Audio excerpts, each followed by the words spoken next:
everyone and welcome. Today I just finished up making this video to get out there and share and talk a bit about this watercolor piece with you. Firstly, I wanted to say thank you to all of my new subscribers. That has made me feel so appreciated and so motivated with my channel and getting my art out there. So thank you one more time. That means everything to me. And on to our video.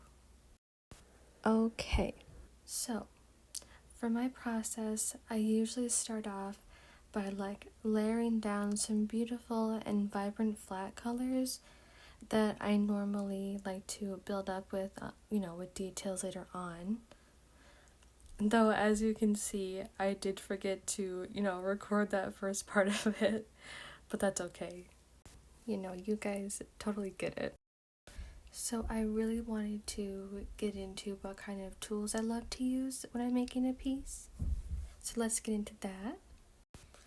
As far as tools go, my favorite watercolor sketchbooks have to be the Master's Touch mixed media because they're pretty good quality and the pages I found are the perfect thickness for inks or watercolor paints. I know some are really hard because they bend so easily, once you're done using them, which does kind of suck, because, what artist doesn't, well, I guess some probably do, but I would say a majority of, watercolor artists, when they're making a piece, they definitely want it to remain flat, at the end of it. Even, after the drying time, I have found that it bothers me so much for some reason because I'm really bad at, what's the word for it? When artists are making a watercolor painting, but they have to they use those clips or the clamps to lay them flat so they don't bend while they're painting. But I never I never remembered to do that. So I just start and then I'm like, oh, okay, well, I already made the painting, so I guess I have to put a bunch of books over it to flatten them after they're dry. So that's just something I had to always do because I'm not good at that. So for the watercolor paints I'm using that you see in the pan right there, those are also the Master's Touch brand watercolors. It's oh gosh, I want to say 24 set, I think. I might be wrong.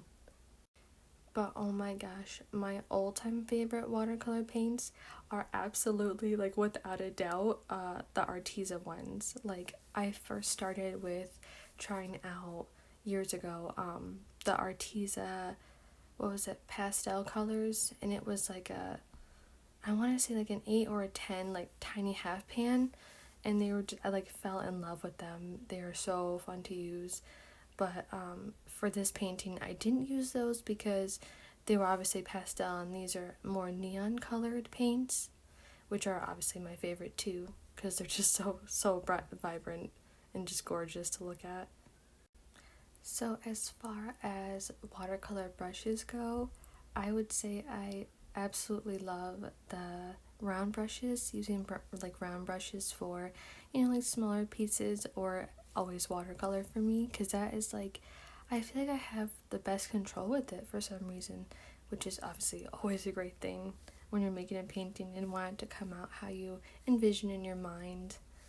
But I found that I don't know, I don't really prefer the travel set of watercolor brushes that you can put the water inside of when you twist off the cap, because I found they always have the that little oil substance on the the bristles, which has always been kind of odd to me, because I always worry that they're gonna somehow make the watercolor paints weird.